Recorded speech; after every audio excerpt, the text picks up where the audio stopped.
आयसीसीचा महिला विश्वचषक आजवर ठराविक देशांचा संघ जिंकायचा, पण यंदा भारतीय महिलांनी त्यांची मक्तेदारी मोडीत काढली आणि त्याची दखल जगानं घेतली। याचा आम्हाला निश्चितच अभिमान वाटतो, या शब्दात मुख्यमंत्री देवेंद्र फडणवीसांनी भारतीय महिला संघाच्या कामगिरीचा आज गौरव केला। भारताच्या विश्वचषक विजेत्या महिला संघातील महाराष्ट्राच्या खेळाडूंचा आज मुख्यमंत्र्यांच्या हस्ते त्यांच्या वर्षा या निवासस्थानी गौरव करण्यात आला।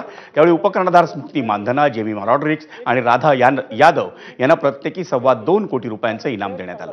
भारतीय महिला संघाचे प्रशिक्षक अमोल मुजुमदार यांना $22.5 लाख रुपयांचं इनाम देण्यात आलं।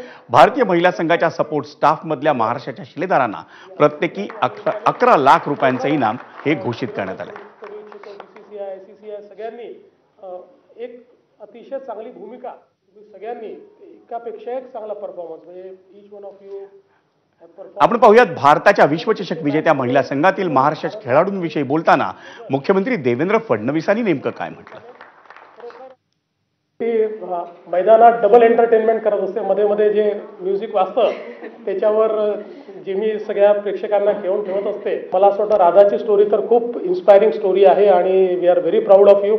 शेवटी जे खेळाडू असतात किंवा ज्यांच्यामध्ये क्षमता असते ते कुठलीही परिस्थिती कशी असली तरी त्या परिस्थितीतनं ते मार्ग या ठिकाणी काढत असतात। अलीकडच्या काळामध्ये अमोलजींची स्टोरी खूप सगळीकडे व्हायरल झाली, तर मी तुम्हाला आजच भाकीत करतो की येत्या काही दिवसात तुमच्या स्टोरीवर एक सिनेमा निश्चितपणे बनणार आहे। आपल्याला ऑलिम्पिकमध्ये निश्चितपणे क्रिकेट एक असा आहे की ज्याच्यामध्ये गोल्ड मिळू शकतो आणि ते ऑलिम्पिकचा तो जो क्षण असतो की आपला तिरंगा ज्यावेळेस वर जातो आणि आपलं राष्ट्रगीत वाजतं, मला असं वाटतं तो अगदी मनात साठवून ठेवण्यासारखा क्षण असतो। आणि महिला क्रिकेटच्या वाढीसाठी मुंबई महानगर प्रदेशात निवासी अकादमीच्या दृष्टीने योग्य असा भूखंड मुंबई क्रिकेट असोसिएशनला देण्यात यावा, अशी विनंती एमसीएचे अध्यक्ष अजिंक्य नाईक यांनी महाराष्ट्राचे मुख्यमंत्री देवेंद्र फडणवीस यांना पत्र लिहून केली आहे। विश्वचषक विजेत्या भारतीय संघातल्या महाराष्ट्र खेळाडूंच्या गौरव सोहळ्यात अजिंक्य नाईक यांनी मुख्यमंत्र्यांशी या संदर्भात प्राथमिक चर्चाही केली। मुंबई महानगर प्रदेशात महिला क्रिकेटच्या सक्षमीकरणासाठी निवासी अकादमीची गरज असून त्यामुळे मुलींना रोजच्या प्रवासाचा ताण हा टाळता येईल, असा नाईक यांचा मुद्दा आहे।